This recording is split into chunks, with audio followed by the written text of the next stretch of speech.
Hello, loves. Today I am chatting with Laura Michael, founder of A Worthy Brand and designer of Fearlessly Feminine Accessories.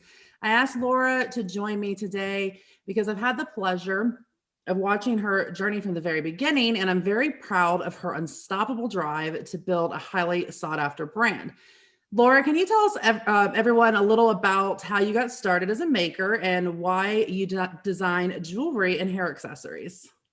Sure. Thanks for having me. I'm the founder of A Worthy Brand. When I started out, before I started, I was going through some pretty hard times with trauma and loss and just feeling lost and without a passion in general. I didn't know what I wanted to do, what I was supposed to do in my life. A traumatic event happened, and then it just led me to really thinking about what I'm here on this earth for. Mhm. And my best friend at the time had launched her own handmade business.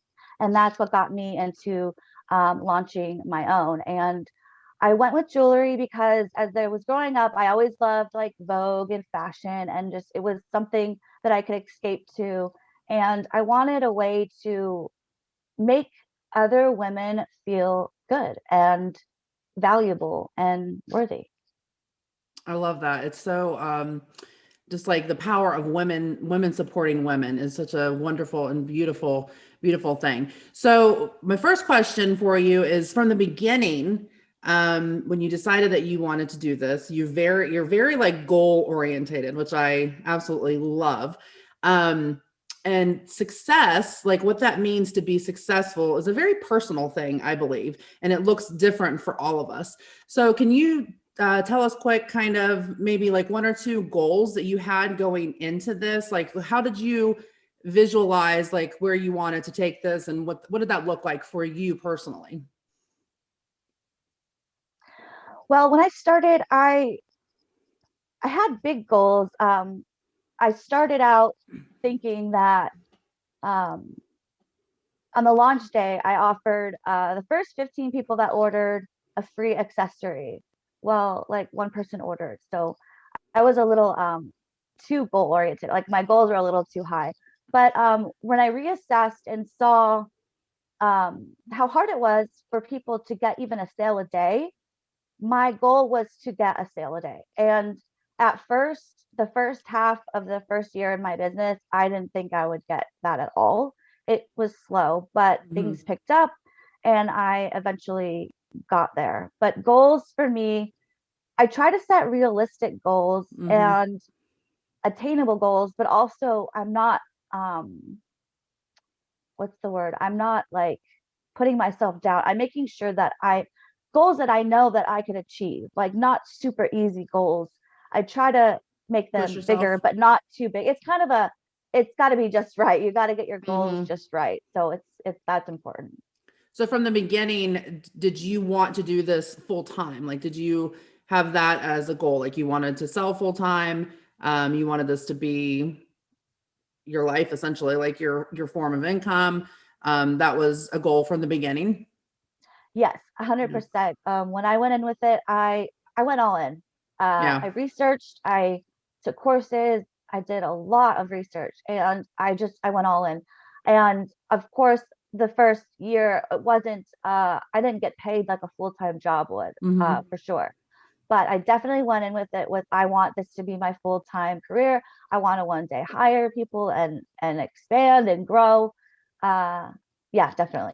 That's awesome. So yeah, you mentioned there yourself that when you started, because you were all in, you joined different courses, worked with different coaches, um, and you just had this desire to invest in yourself. Like you knew that reaching those goals, getting to that point, that was going to be something like you were willing to invest in yourself, pay for the shortcut, and do that to see that success faster. And I just absolutely love that. And I think from the beginning, like you joined, you started with me back in March of 2019, which was before you even launched, which I absolutely love because I did the same thing when I started my handmade business. I didn't just go and launch. I spent 3, 4 months preparing for that launch and working with coaches as well. And just being privy to like your entire journey, I feel like you did everything right from like a coaching perspective, like a professional perspective, in the sense of you were investing in yourself. So you were making quick moves, right? Like you were getting the answers you needed. You were creating a very in-demand product. So you were focusing highly on like the trends, and you were focused on adding value to your customers. You were getting yourself out there, getting seen, and you really put that high focus on your product photography. So most successful entrepreneurs in this industry can recognize that there isn't just one thing that kind of gets you to like your end goal, right? It's a combination of things, but today I really want to focus on product photography. So before you launched, you knew the importance of having that high quality product photo, right? Especially in your oversaturated niche or niche. Sorry, I'm Southern. It's niche for me. Yes, I first started, and I had my photos weren't the greatest, and I knew that they needed to be better. And thank goodness I found you, and your course and your Facebook group. And I learned everything that I had to learn and how important it is, because it's not just SEO, it's not just descriptions and tags and keywords and the product. It has to be a in-demand product, but the photos are so important. And unfortunately, sometimes people forget that. So um, with my photos, I had a lot to learn, and I had shadows, the lighting was uneven, overexposed, things like that. And thanks to your course and your Facebook group, I learned how to take high quality product photos on my own, which in the beginning I had to do myself. So Yeah. yeah. And can we talk about that quick? So I think sometimes there's this impression that it has to be this really difficult, hard thing. And tell us a little bit about not only the camera you were using, but just kind of how you were using artificial light, or you transitioned to artificial light after working with me, and how was that for you once you kind of got that set up and everything? I struggled trying to get good photos. And as soon as I learned uh, lighting and not just using natural light, using artificial light, and investing in the equipment that you recommended, and learning that all of the the light boxes on the market just don't cut it. I've had 3 and none of them have worked great. And I've learned that. So for me, it was all about learning how to take indoor photos. Oops, there's a indoor photos. And once I figured that out, my photos changed. I could take them any time of day, anyway. It didn't matter, because I would have no shadows, even lighting, and it was just a game changer. It made it so much easier. I used to struggle, and then boom, I was in and out getting photos done. Editing was a breeze because you taught me how to edit. So it's just it really changed everything when I transitioned to indoor lighting. Yeah. And I hear a lot of makers say that they spend like hours, like so much time, and then they dread trying to even take product photos because it's like this huge time suck for them. And then the end result really isn't even, that good after that time suck. So did you see a big difference in I guess the time that it took, or even just like a lot of makers won't even list products because they can't take proper images, and they stress out about it, and it sucks up their time. So were you getting to put your time back into other aspects of your business? And I still want to touch on the camera you were using as well. Oh, that's right. So I was using an iPhone 6 Plus. Yeah. It's old, but But you you would learned how never to use know. it right. Exactly. You taught me that. It doesn't matter what camera you're using, it's who's using it, Yeah. the skills they have. I'm sorry, what was the question? I Oh, totally sorry. Just how much time were you spending prior to having that Oh, proper setup? Yeah. I was spending hours and hours and days, and I was, like you said, I didn't want to even bother listing new products, because it was so overwhelming to the point where Yeah. I felt like I don't even know if I could do this because of photography. It was that hard. And so it cut the time in like more than a half, like 75%, you know. Yeah. I was I was in and out, and I was able to list several products in one day and shoot, edit, lists in one day. And I had time for other things to grow Yeah. my business. It didn't take up all my time anymore. I was able to do all the behind the scenes work, like sending emails to my list, working on social media, Mm-hmm. listing more products because I had the time to. Yeah. So And with the or the artificial light setup as well, it kind of brings this cohesion to everything, and it completely streamlines your editing as well, because if you have the proper light setup, you don't have to edit. Like I hear makers say all the time that it takes them like an hour to edit one image.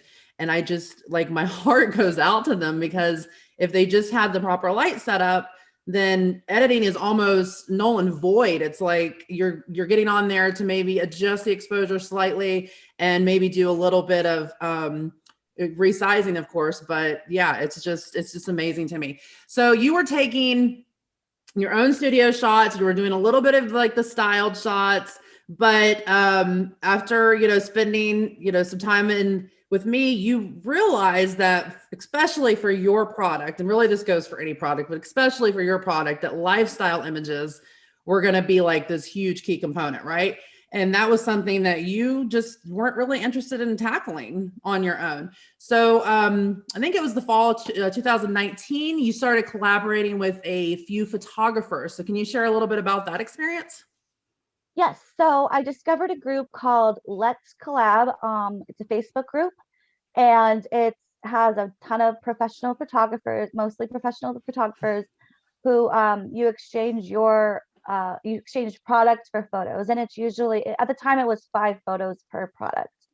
And my first ads were amazing. They were absolutely amazing. However, we just didn't jive. She wasn't the nicest. I'll just put it that way. And then I've had a couple of other collabs where the photos just weren't up to par. Then I found a really great photographer who nailed my photos. She did great. We worked together a couple of times, did a couple collabs, and then she was unavailable. I think she was traveling. I can't remember exactly. So then I went back into the group and I found Bailey, my brand photographer now. And she, at the Oh, so time, Bailey came from that group. yes. Oh, I didn't realize that was one. I was going to say that was one story that I actually don't know, is Yeah. how you came across finding Bailey and how all that happened. Yeah. So tell us about that. So we set up one collab, and she over delivered. Instead of the 5 photos, she sent me like 50 or more. It was unbelievable. And the photos just blew me away. She had more of like a moody kind of shots. Mm-hmm. And my style was more clean and crisp. But when I saw her moody shots, it changed me. I was like, oh, I need these. And so Yes. we worked together a couple more times, and she was just so good. And she was working with other brands doing the same thing. And I wanted to lock her down. I mean, Yeah. so I offered to pay her for the photos and have her come on as an official brand photographer. And she's been amazing ever since. And she still works with other people. It's not like she doesn't work with anyone else, Yeah. but she does prioritize mine, and she over delivers every time. She's always open to constructive feedback. Uh, she's just, she's a sweetheart. She's really talented for her age. That's amazing. And she's actually local to you, right? Yes, that's another thing. That's so cool. Because of the pandemic, we've yet to actually meet in person. Yeah. One day I'll be on the set of a shoot because she's in the same city as me, which is That's so amazing. cool. I can send my product to her and she gets it the next day. So it's just, I lucked out big time, and I definitely don't take her for granted.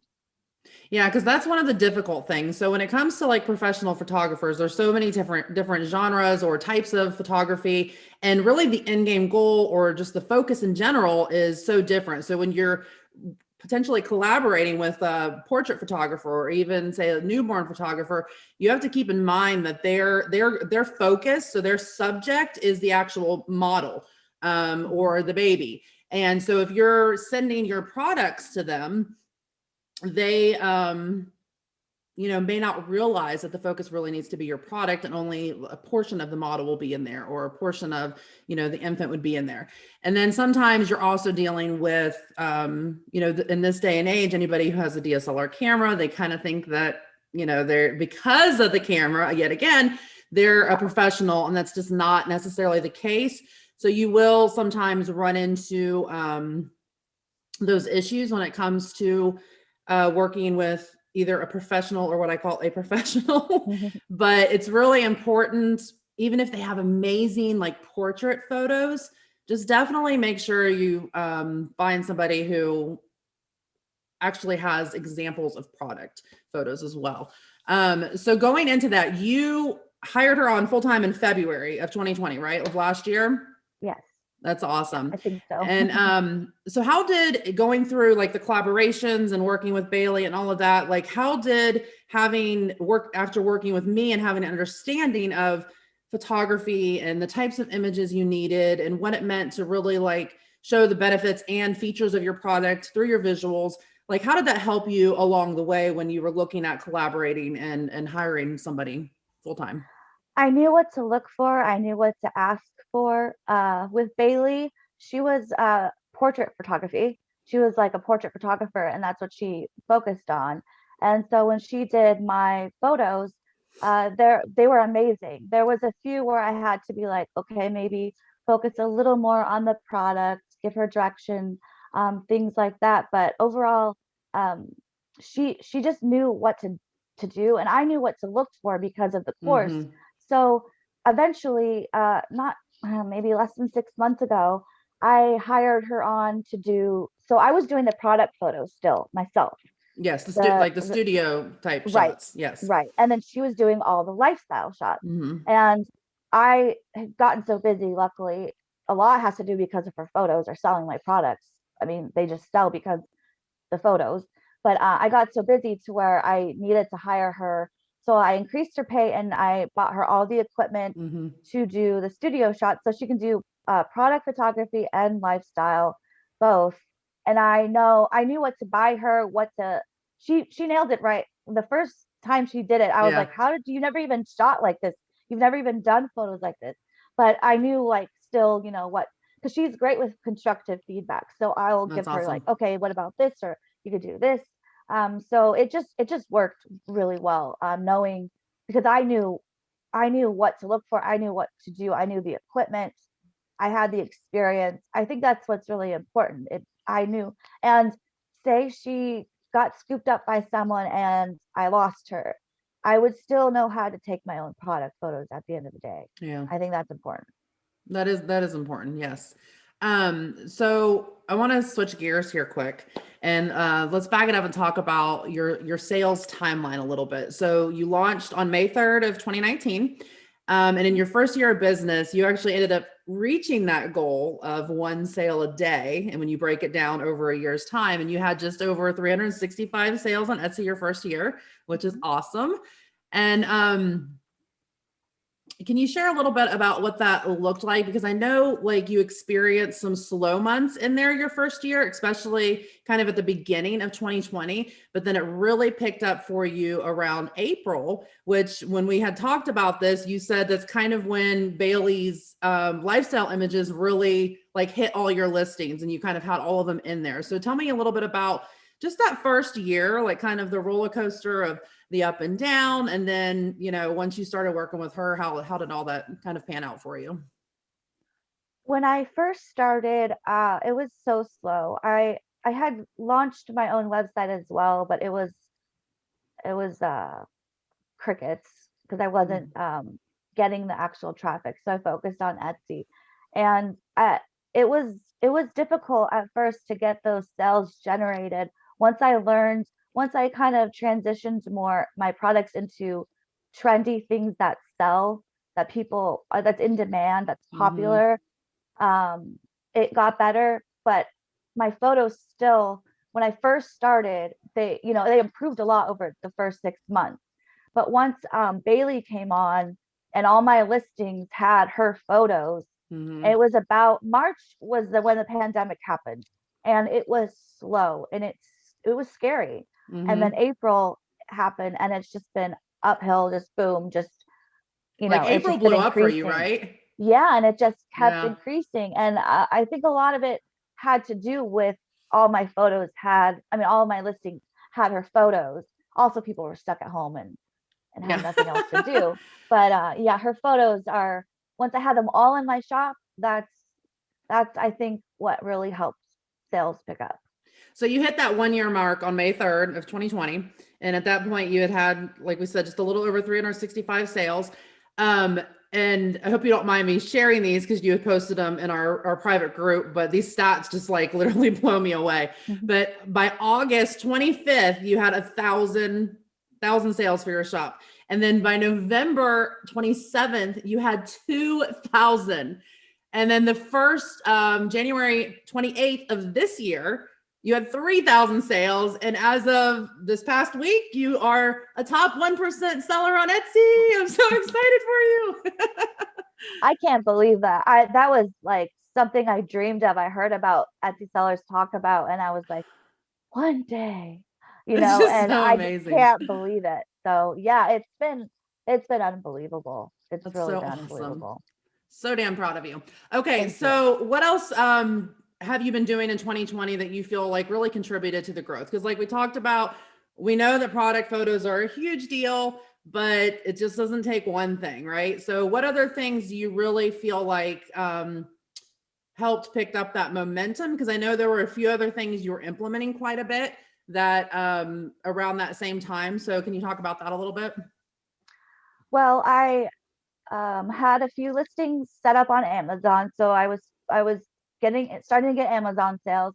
I was starting to get other revenue streams going. I think Mm-hmm. that's important. You don't want to just be on one stream, especially Etsy, because it's not yours. You don't own it, so you can be kicked Mm-hmm. off at any time.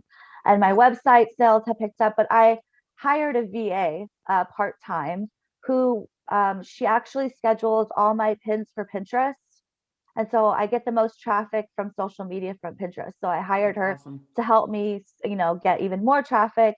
I had more revenue streams. I'm starting to focus.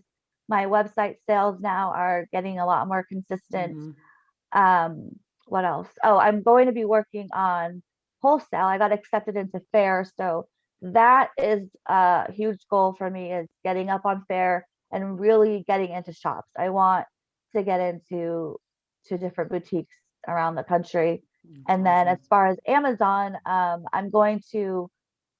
I started to get sales. So I thought, well, that's good. I'm going to capitalize on that. So I'm going to send in my first FBA listing, which all that means is you send in your product, they ship it for you, Mm-hmm. and you get that prime 2 day shipping. So those are the things that I'm working on. Wholesale is going to be my number one, and getting my email list to my website is probably number two. Now that Etsy's kind of, I feel like it's running pretty nicely. Mm-hmm. I can work on other revenue streams. And all those stats that I just mentioned, that was Etsy alone. So we Right. weren't even talking about Amazon or your own, because you've had your own .com from the beginning, correct? Yeah. Which is another thing, when you invest in yourself, you learn that you don't just build on rented space. Like you build, on your own space and owning your own website, and that's very important. I think if I'm remembering correctly too, back kind of at the beginning of last year, you really started to focus a lot on doing stories on Instagram, and Yes, really that's another focusing thing high I on forgot. IG. Yeah. Mhm. And then of course you mentioned Pinterest. So I think those could have potentially contributed a lot to some of your success too, when you were doing that last year. And then also I think you already mentioned this, but in November, you've decided to hire Bailey on to do everything. Mhm. Right? Right. Yeah. She's doing, that again. Why? Um, she's doing everything now as far as photos. I don't do any photos anymore, which has freed up my time to work on scaling, That's essentially. awesome. Which is the next step when you get to the point where you're, so busy you can't manage it alone. Like you said, you hired a VA, you're outsourcing, your images in full now, which is amazing. You've got goals moving forward for wholesaling. Like I just love, I love all the goals that you set for yourself. And like you had mentioned them being, you know, realistic, but I think it's so important because if you don't have a visualization of like where you want to go, like how do you have any momentum or motivation or just even what steps to take to get there? So I think that's super important. And I think that has, if you agree that it has contributed to your success a lot, just really having that focal point. If you could give one piece of advice to new or struggling sellers, what would it be? Ooh, just one. Your best piece of advice. And it doesn't have to be about product photography. Well, I would say that's important, but I would say to make and sell what is popular and you Hmm. know is people are buying. There's so many people, even my first collection kind of bombed because I made what I wanted. I'm an artist, I'm a designer, I'm going to make what I want. But when we were in business, unfortunately, people don't, they want to buy what they want to buy and what's Hmm. popular, unfortunately. So I would say really do your research, find what is selling. And once you get a good seller, make variations of that and just keep Hmm. making variations because um, once you have that best seller and you have little similar variations, those 95% of the time will sell really well too. Yeah, and I think it's important, and that's kind of like one of the first steps that I teach in like attracting customers, right? Is you have to create something that people are searching for. Like if they're not searching for it, then nobody's going to buy your product. And Right. I remember when I started my Etsy shop, I wanted to be different. I wanted to be unique. I wanted to like make things that nobody else was making. Problem was nobody else was searching for them. Right. So my first launch, same thing, it completely flopped. And when I learned that, when I decided to create something that people, um, you know, really wanted and that was like super trendy and in demand, like you can still kind of put your own like Right. swing to it and you can put your own creativity in it still. And then once you kind of gain that following and you get those people, then you can get even more creative. Like the biggest thing to remember is because, you know, creatives, they want to be creative, they want to express themselves. And you don't have to take that away. You just have to understand um just kind of the combination of how you get to that point where you can be more creative because you start to gain like this loyal following. Is there anything else that you wanted to add or Well, I just anything want to else? thank you. I want to thank you because for having me first to talk to you, but also um, your group, your course, your knowledge has Mm. been invaluable. I've learned so much. You've helped me more than you'll ever know. So, and if anybody join Christina's Facebook group, rub arms with her, get around in her circle because she knows what she's doing. And I'm not just saying that; she really knows not just even photography, a lot of photography, but also other business aspects. She Yeah. was highly successful herself. So definitely get in the Facebook group if you can. Well, and thank you so much for that Yeah. because what you guys don't know is Laura actually going through my product photography course. We did this challenge and she was actually had won. There was 15 kind of winners to the challenge. So, and how long has that been? I don't even remember. Was it like, it's been a year So and a long half now ago. or so? Yeah. Yeah. Um, Probably.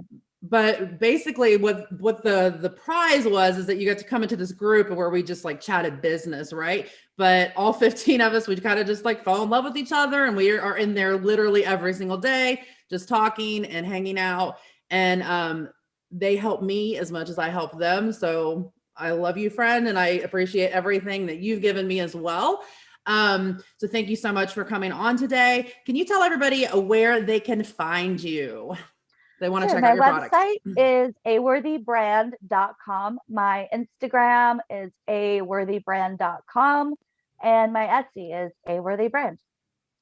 Awesome. Well, thank you so much again for being here today, and we'll chat with all of you soon. Thanks for having me. Please take the time to like this video if you found it useful and hit that subscribe button if you want to learn more about creating visual content for your handmade business. And if you aren't already a member, make sure you join my free Facebook group, Product Photography for Makers, at productphotographyhelp.com. I'll post a link in the description below this video. And if you want to learn 3 simple and powerful ways to attract more customers and make more sales for your handmade shop, check out my free course, Attract More, Sell More, at attractmoresellmore.com. And I'll put a link in the description below this video.